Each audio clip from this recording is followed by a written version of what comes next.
passa, o importante é que ele passe sob os cuidados de Deus, amém? Precisamos estar sob os cuidados de Deus. Se nós estivermos sob os cuidados de Deus, passe o tempo que passar, você estará seguro, porque a palavra de Deus te assegura nas mãos dele, amém? Em Jeremias 29:11, porque sou eu que conheço os seus planos e tenho para vocês, diz o Senhor, planos de fazê-los prosperar e não de causar dano, planos de dar a vocês esperança e um futuro, amém? Então, a respeito do seu futuro, Deus já tem um plano. A respeito do nosso futuro, já está planejado na mente de Deus. Deus já tem algo em mente do que vai acontecer com a sua vida. Deus já planejou para nós a nossa próxima semana, o nosso próximo mês, o nosso próximo ano. E aí eu quero que você pergunte para o seu irmão: por que você está preocupado? O que te preocupa? Se o plano é de Deus, se é Deus que está no controle, o que nos preocupa? Então, eu quero que nesta noite a gente consiga avançar na nossa visão. Se nós conseguirmos, com os nossos olhos espirituais, enxergar um pouco daquilo que Deus já vê ao nosso respeito, nós vamos descansar no Senhor, e vai sobrar tempo para glorificar, para exaltar, para bendizer, para orar mais, para ler mais a Bíblia, para congregar mais, para estar mais na presença de Deus, para se alegrar mais diante dEle, aleluia. Mas existem pessoas que estão presas a coisas passadas ainda. Palavras, atitudes que prenderam lá no passado.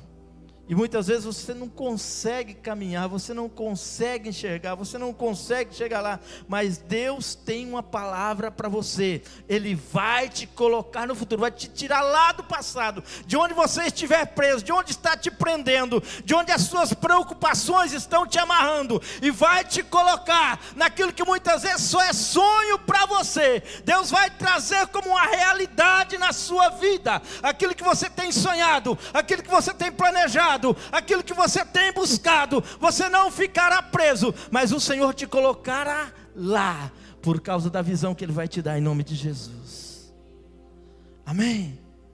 Nós precisamos ampliar a nossa visão. Quando você olha a situação do país, quando você olha a situação à sua volta, parece que você é tomado por uma obscuridade de bons pensamentos. Você não consegue ter bons pensamentos a respeito do nosso país, a respeito da nossa cidade, a respeito de muitas situações em que você está enfrentando. Mas Deus abrirá os nossos olhos nesta noite, e nós vamos enxergar o melhor de Deus. Nós vamos enxergar os planos de Deus, planos que nos faz prosperar e nos dará um futuro, e um futuro abençoado de vida abundante, em nome de Jesus, amém? Deus deu a mim e a você a capacidade de sonhar. Deus nos capacitou a sonhar. Nós não fomos privados de sonhar, todos nós podemos sonhar. A Bíblia fala sobre a história de um homem. Eu quero falar sobre 3 pessoas nessa noite. Não vai se confundir ou perder a passada, porque são 3 histórias. Não, fique atento em nome de Jesus, amém? A Bíblia diz que certa vez José do Egito teve um sonho, e quando o contou a seus irmãos, eles passaram a odiá-lo ainda mais. Gênesis 37:5 nos fala dessa história. E quando José teve um sonho, as coisas começaram a acontecer na vida dele de forma contrária. José, ele tem um sonho. Um dos sonhos de José, os feixes de trigo dos irmãos dele se curvariam ao feixe dele. E ele teve um outro sonho, que o sol, a lua e também 11 estrelas se curvaria a ele. E ele começa a se imaginar dentro daqueles sonhos. Talvez ele imaginasse que ele iria governar sobre os seus irmãos, que ele abriria talvez uma empresa e iria empregar todos os seus irmãos. Talvez ele imaginasse que Deus o faria prosperar mais do que o seu pai ou a sua mãe, que Deus o ensinasse e ele tivesse mais intimidade do que o seu pai, a sua mãe, os seus irmãos. E talvez ele imaginasse ser usado por Deus daquela forma. Não sei qual era o pensamento de José, mas ele teve um sonho, e o sonho não saiu do coração e da mente dele. Por muitas vezes, queridos, Deus nos dá sonhos, nós sonhamos, nós imaginamos, nós temos desejos e vontades. Porém, quando vem as circunstâncias da vida, parece que aqueles sonhos vão se perdendo pelo caminho. Nós mudamos os planos, nós mudamos a rota, nós mudamos a forma de pensar, nós mudamos os nossos planos. Mas eu quero dizer para você, em nome de Jesus Cristo, aquilo que Deus falou a respeito de você, se Ele não vai mudar, quem sou eu para mudar?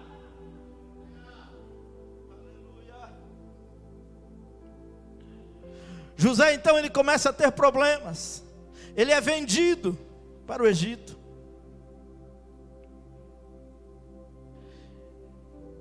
Ele vai parar na casa de Potifar, eunuco do rei. E naquela casa, o sonho não saiu da sua cabeça. Ele desceu um pouquinho de onde ele estava. As lutas eram maiores do que na época do sonho. As dificuldades agora eram maiores, longe da família, longe de tudo, agora trabalhando como escravo em uma casa.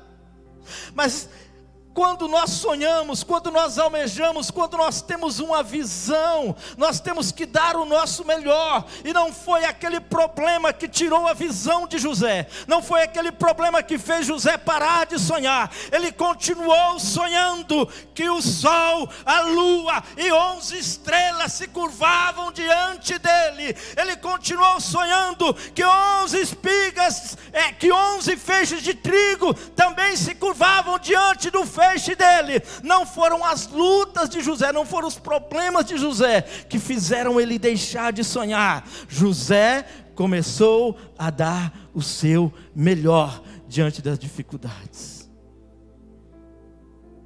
Eu imagino que José, se fosse aqui da Ágape, todo dia, meio-dia, o telefone dele despertaria. Eu imagino que José seria um frequentador assíduo do cenáculo. Eu imagino que José também teria o seu PG.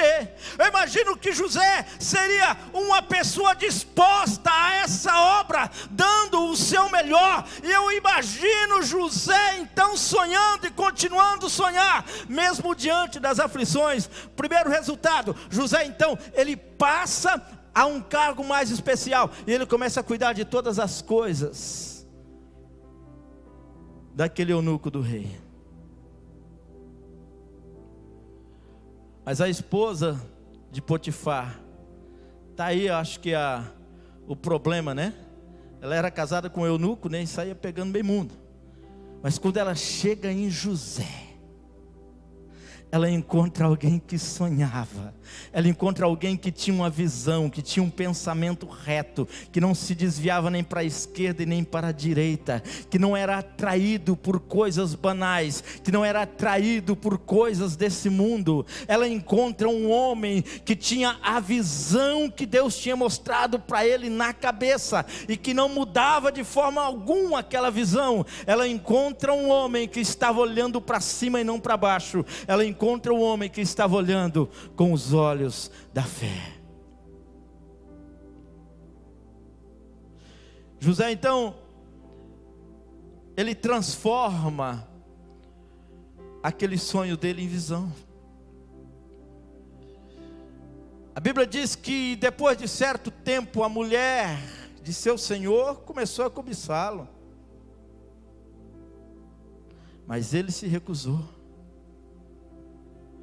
Querido, aquilo que era sonho, parece que tinha se desmoronado, parece que o que ele tinha sonhado, parece que o que ele tinha planejado tinha se desmoronado. Ele poderia fazer outros planos, ele poderia mudar a sua cabeça, ele poderia até se desviar dos caminhos do Senhor, porque aquilo que Deus havia prometido para ele, aquilo que Deus havia feito ele sonhar, não estava acontecendo. Mas José lhe coloca diante dos seus olhos, e ele começa então a ter uma visão do seu futuro. Ele começa a dizer para si mesmo: eu estou aqui nessa prisão, mas aqui não é o meu lugar. O meu lugar é da forma que eu sonhei, é da forma que Deus planejou. Eu não sei de qual forma, a maneira que você está aqui, mas talvez alguns de Deus aqui nesta noite, Deus não quer que você esteja dessa forma, porque Ele sonhou um sonho diferente. Ele não sonhou você depressivo, Ele não sonhou você pensando em desviar, Ele não sonhou você pensando que essa enfermidade vai te vencer, Ele não sonhou com você pensando que o seu ministério vai acabar, que não tem mais jeito. Deus sonhou sonhos extraordinários com você, Deus sonhou coisas extraordinárias com você, e talvez a realidade que você está vivendo não é aquilo que Deus planejou para você. Olhe para frente, viva o futuro que Deus colocou na sua vida.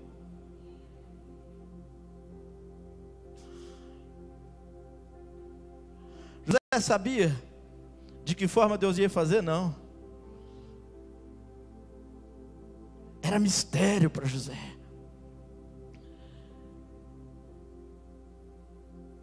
Não havia revelação, não havia clareza. Pastor, como é que eu sei? Um dos significados de visão é percepção de fatos futuros. Existe coisa na sua vida que você sabe que vai dar errado, mas muitas vezes nós fazemos sabendo que vai dar errado. Existem coisas na nossa vida em que Deus já disse não é dessa forma, em que nós já ouvimos, já fomos aconselhados que não é dessa forma, mas nós persistimos e acabamos errando, e por muitas vezes nós não conseguimos chegar lá no futuro que Deus planejou para nós, por causa dos nossos erros. Nós precisamos ter percepção dos fatos que vão acontecendo na nossa volta. Se Deus está falando contigo, se Deus está te direcionando de uma forma, querido, não queira fazer diferente. Tenha percepção. Muitas vezes o inimigo arma laço para mim, arma laço para você, e por muitas vezes nós caímos nesse laço.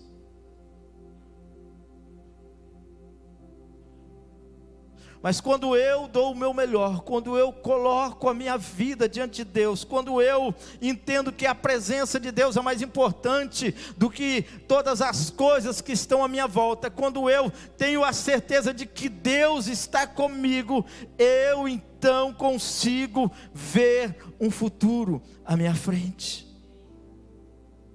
E quando eu vejo um futuro à minha frente, então eu consigo dar o melhor, porque ter a visão não é ser melhor, é dar o melhor.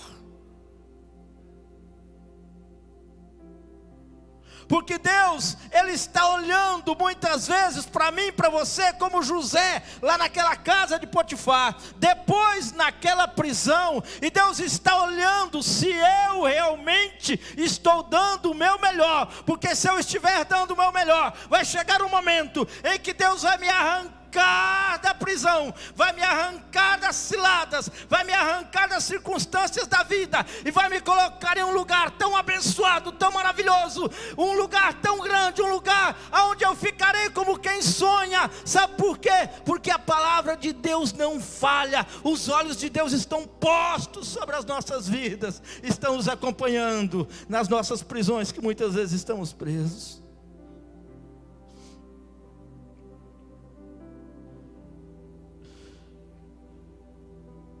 quando nós sonhamos,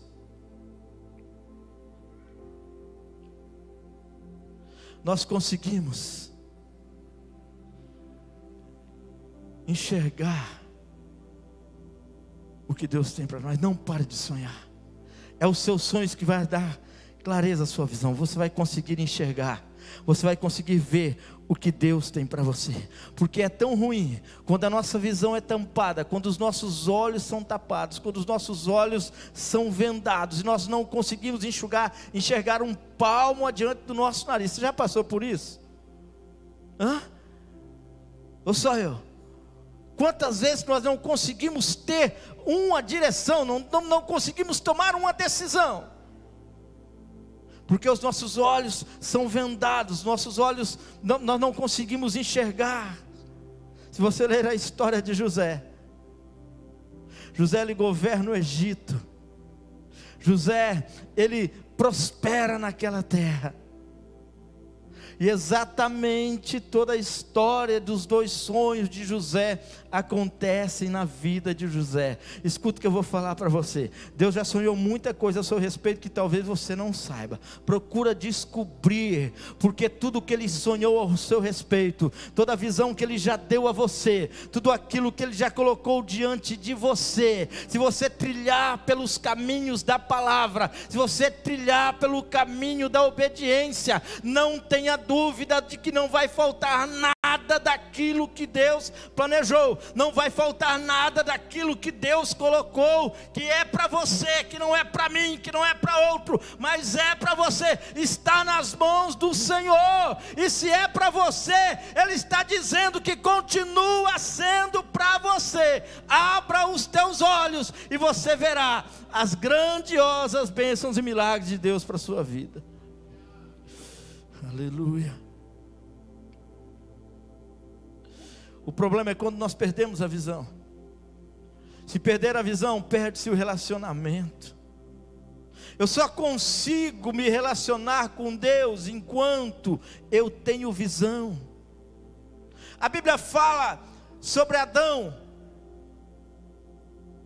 E Adão, é engraçado porque ele teve a oportunidade, a primeira oportunidade de ser um homem que enxergasse tudo à sua frente, porque Deus ele cria um jardim e fala: olha que goiaba maravilhosa, olha que animais maravilhosos, olha que coisa maravilhosa, tudo para você. Deus abre os olhos de Adão. Adão consegue enxergar todas aquelas frutas, Adão consegue enxergar todos aqueles animais, começa a dar nome para os animais. Deus não deixou Adão enganado. Deus disse: olha, essa fruta aqui que está no meio do jardim, essa fruta você não pode comer, essa fruta você não pode tocar. Adão tinha uma visão, tinha uma percepção de todas as coisas. Nós sabemos o que é errado, não sabemos? Nós sabemos o que é certo.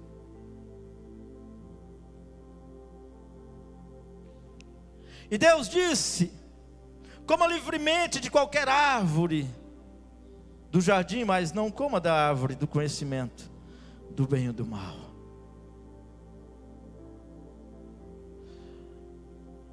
Adão tinha uma visão completa de tudo. Eu entendo que aquele local onde Deus colocou foi chamado por Deus de reino dos céus, reino de Deus, porque Deus coloca Adão, estabelece ali: Adão, você comanda tudo isso aqui, só está eu acima de você, eu vou reinar sobre você, e você vai reinar nesse jardim. Então Adão estava sob o reino de Deus.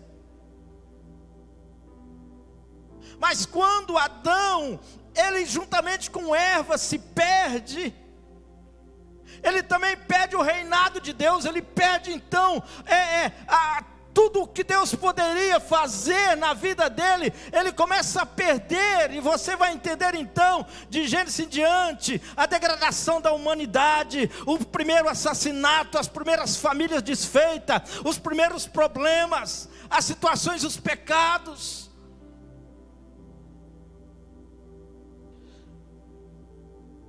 Adão ele perde então o governo de Deus. Escuta o que eu vou te falar. Quando nós perdemos o governo de Deus, Satanás está com o governo pronto para tentar governar sobre a nossa vida. A partir do momento em que aquele casal come daquela fruta,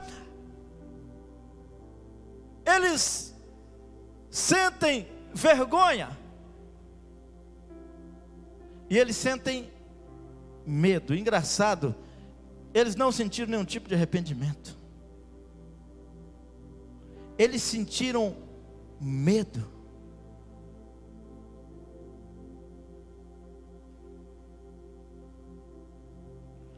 A falta de visão causa medo, você sabia disso? E agora essa palavra pode pegar nós tudo, porque será que nós temos medo?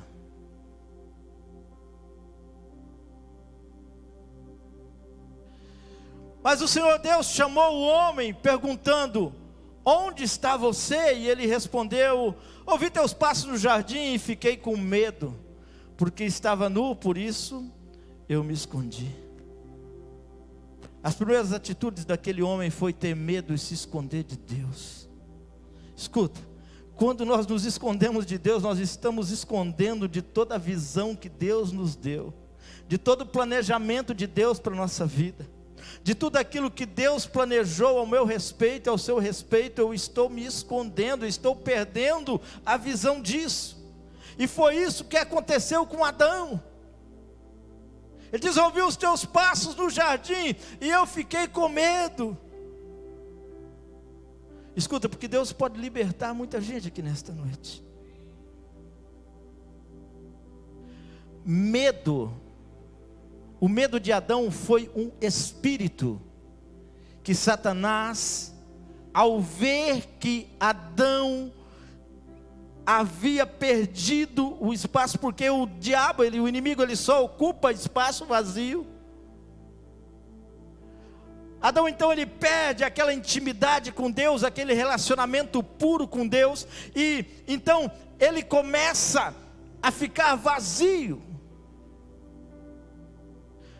A serpente vem e coloca um espírito de medo sobre Adão. Uma condição de vida. Agora ele vivia sob o medo. O homem não foi criado para ter medo, mas o medo existe na nossa vida em consequência do nosso pecado. A partir do primeiro pecado, o primeiro sentimento que Adão teve foi de medo. Vocês estão compreendendo? Então, o medo são consequências dos nossos erros, dos nossos pecados. O medo que eu sinto, o medo que você sente, que tapa a minha visão, que não deixa eu enxergar os milagres de Deus, que não deixa eu crescer, que não deixa eu me desenvolver em Deus, são consequências dos meus pecados.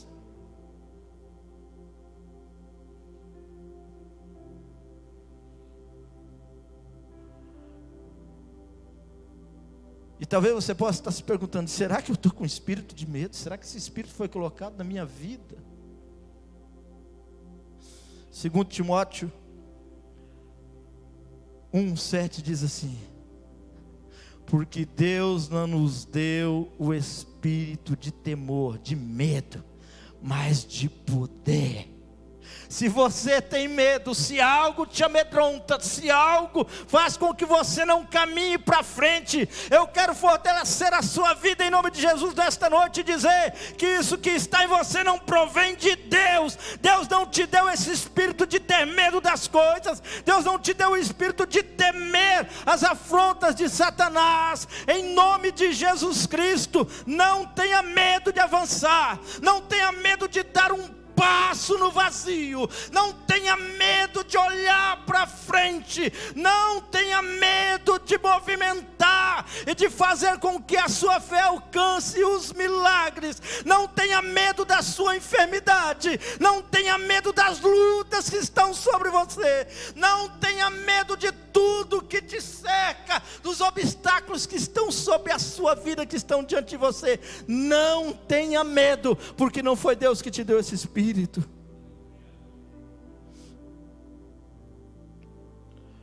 Aleluia.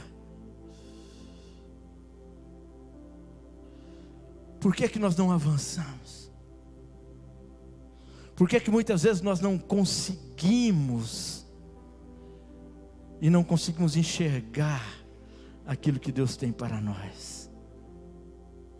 Diga para a pessoa que está do seu lado, como diz o pastor Robson, aquele pregador chato, né? Diga: não tenha medo. Esse espírito não é de Deus. Esse espírito de medo, esse medo que você sente, não é coisa de Deus. Vai fazer um negócio, fica com medo.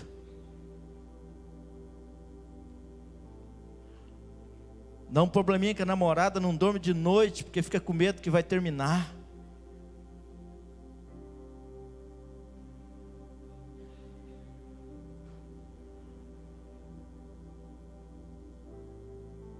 Só foi 3 pessoas no PG, fica com medo que vai fechar. Não vai fechar em nome de Jesus.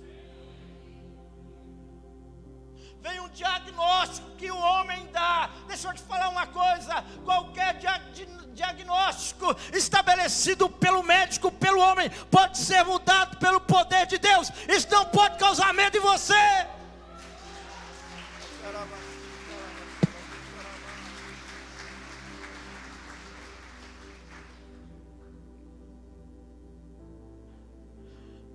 Tem medo do futuro político.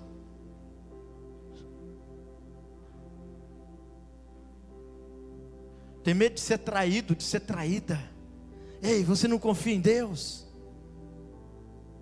Não deixe que os medos da sua vida roube a visão que Deus colocou diante de você. Se você perder esse medo, você vai começar a enxergar coisas extraordinárias. Eu gosto dessa história aqui, ó. 2 Reis, capítulo 6, versículo 15. Essa história é tremenda.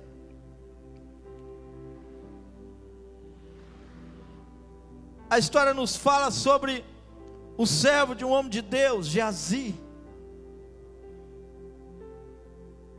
Era um homem que tinha medo, e o seu medo tapava a sua visão.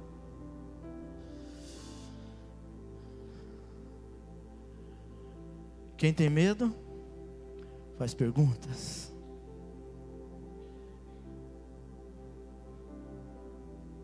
Será que eu vou conseguir? Será que esse mioma não vai virar um câncer alastrado pelo meu corpo? Será que o meu casamento vai subsistir a essa situação, a essa briga?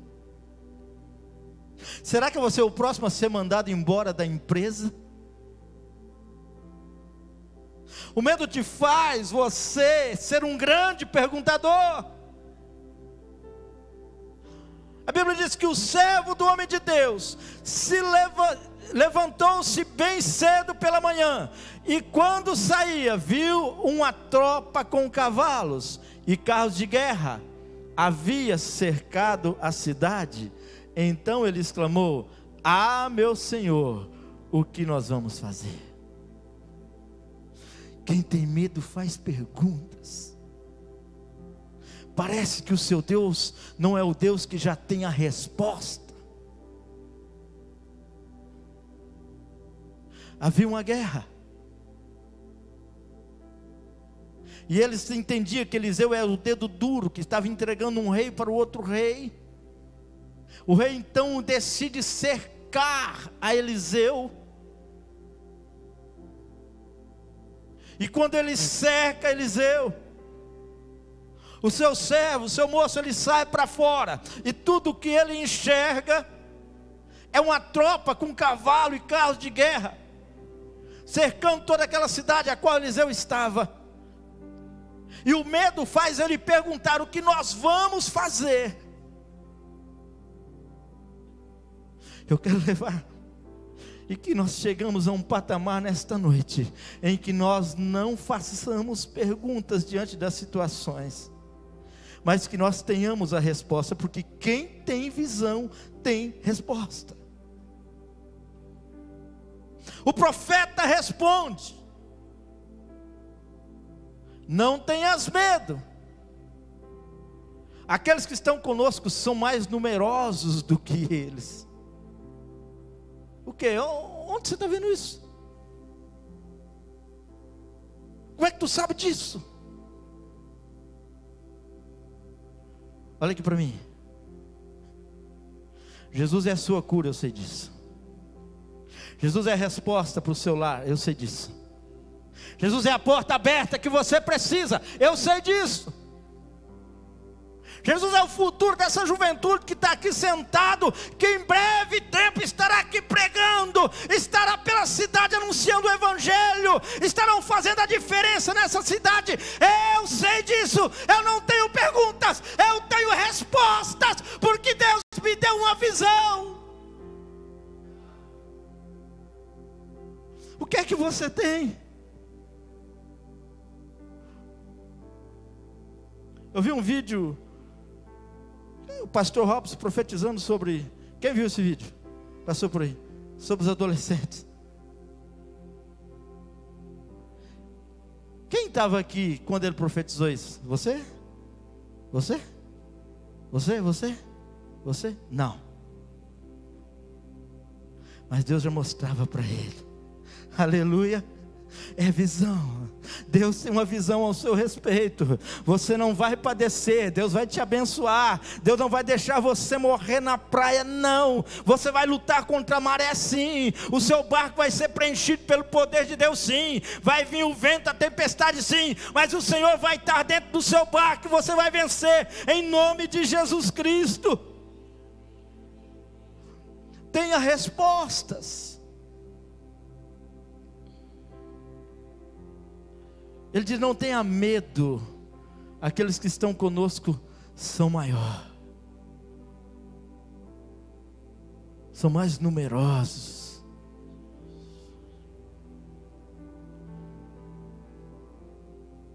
Eliseu, ou melhor, Geazi, não sabe nada do que está acontecendo. Eu não estou vendo nada disso que você está vendo. Quem é que está conosco? Eliseu orou: Senhor, pode passar a próxima tela. Abre os olhos dele, para que veja. Então o Senhor abriu os olhos do rapaz, que olhou e viu as colinas cheias de cavalos e carros de fogo ao redor de Eliseu. Deus te chamou para ser os olhos dessa geração. Tinha alguém que não enxergava, mas ao seu lado tinha alguém que enxergava. Tinha alguém que não compreendia, mas ao seu lado tinha alguém que compreendia. Tinha alguém que não estava com fé, mas ao seu lado tinha alguém com fé. Deus colocou você neste lugar, Deus colocou você na sua rua, Deus colocou você na sua família, para você ser os olhos da sua família, para fazer a sua família enxergar. Deus te colocou nessa igreja, para fazer o seu bairro enxergar. Deus te colocou naquele PG, porque muitas pessoas chegarão naquele PG, sem conseguir enxergar, sem conseguir ver os milagres, sem conseguir ter a resposta, mas você será a resposta. Deus estabeleceu você neste lugar, Deus te chamou para este lugar, para ser os olhos dessa geração. Aleluia.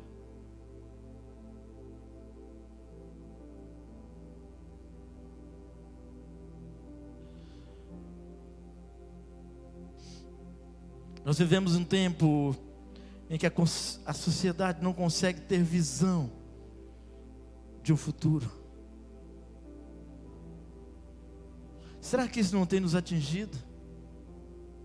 Quando você olha essas novelas absurdas, porque agora, né, assistindo os programas da Copa, né, os programas esportivos, toda hora passa propaganda.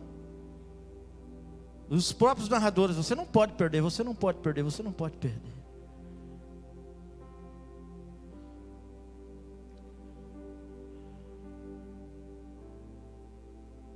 A sociedade está entregue, sem visão.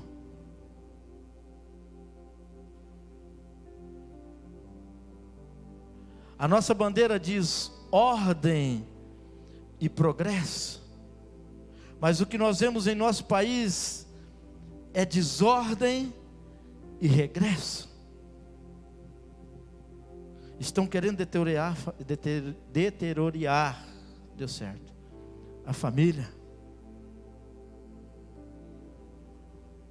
A corrupção tem se alastrado. Não se acha um meio de resolver isso.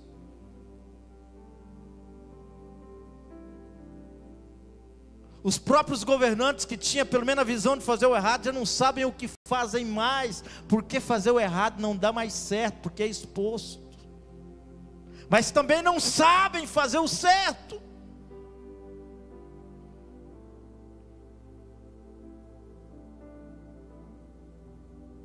Mandamos as nossas crianças para a escola, com medo de saber o que é que vão ensinar para elas.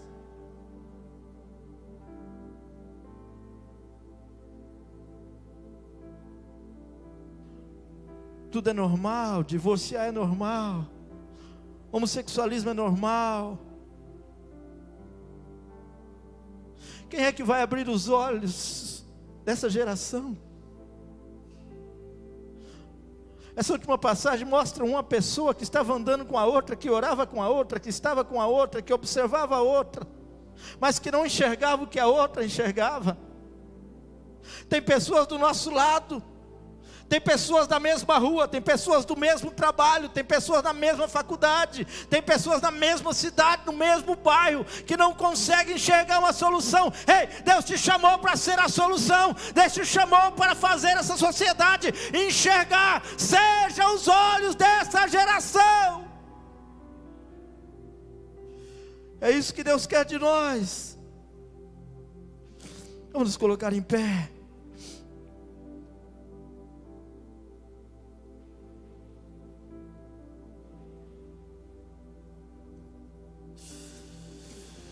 Quem tem medo faz perguntas.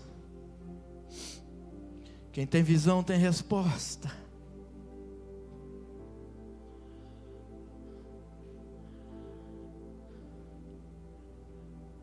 De que lado nós estamos?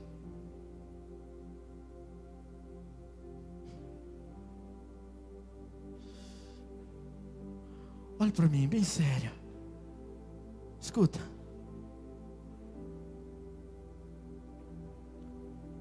Esqueça suas orações de perguntas. Até quando, Senhor, vou ficar passando por isso? Por que foi comigo? Esqueça. Esqueça de orar com perguntas.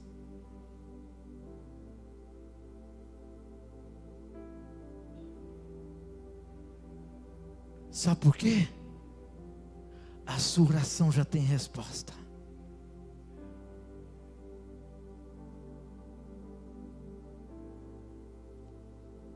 Já tem resposta.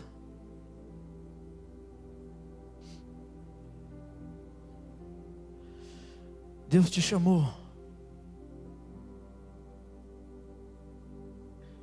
para uma missão maior.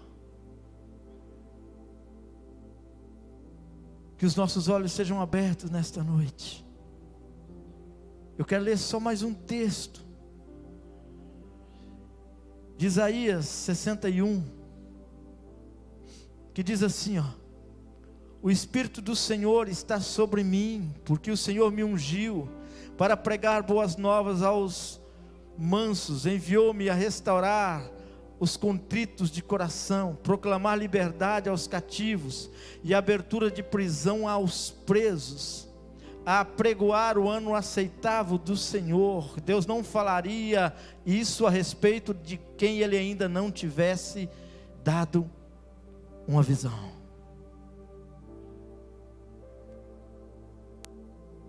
E quando eu digo isso, quando eu digo que Deus nos chamou para isso, eu estou dizendo que Deus nos chamou para multiplicar a quantidade de pessoas que tem nesse culto, batismos, multiplicar os PGs, multiplicar os milagres. Deus chamou-nos para isso, para que a gente ganhe essa geração, para que a gente consiga alcançar essas pessoas que estão com seus corações contritos, que estão com seus problemas insolucionáveis e achando que nunca terá solução. Deus nos chamou para isso, Deus nos ungiu para isso.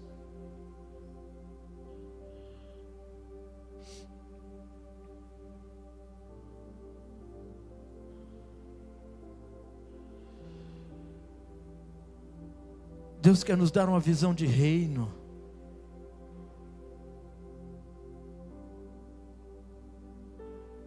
A visão de reino diz a respeito do próximo.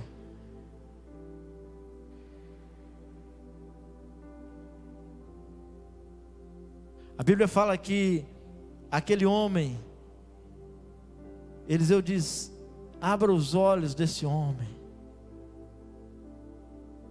Quando abriu-se os olhos dele, ele conseguiu enxergar. Como que uma pessoa está olhando para o mesmo lugar e não enxerga nada? Dali a pouco ele passa a enxergar. Fala aqui para mim, é isso que Deus quer fazer com muitos de nós nesta noite. Sai daqui enxergando as grandiosas promessas do Senhor. Você vai conseguir enxergar o seu milagre, a sua cura. Você vai conseguir enxergar o seu futuro. Você vai conseguir enxergar que Deus está fazendo algo extraordinário na sua vida. Você vai conseguir enxergar os milagres de Deus. Quanto tempo você está esperando a multiplicação do seu PG? Você vai conseguir enxergar ela. Você vai sair daqui com a cabeça fixa e vendo a multiplicação do seu PG. Você quer orar comigo? Você quer orar com os obreiros? Eu quero convidar você para vir à frente para nós orarmos. Eu quero convidar você para você conseguir enxergar coisas que você talvez não tenha enxergado ainda.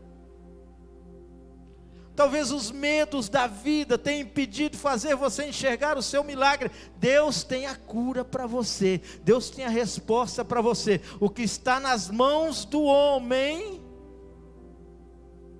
o que está nas mãos do homem, escuta, isso é uma visão minha e sua, não está nas mãos do homem. Essa é a forma que eu vejo. Deus pode usar homens, e até o diabo pode usar homens, mas não está nas mãos dos homens, está nas mãos de Deus. Eu enxergo nas mãos dos homens, mas está nas mãos de Deus. Deus tem um milagre para você nesta noite. Aleluia. A salvação da sua família está nas mãos de Deus. Nada pode amarrar mais isso, nada pode segurar mais isso, nada pode impedir mais isso.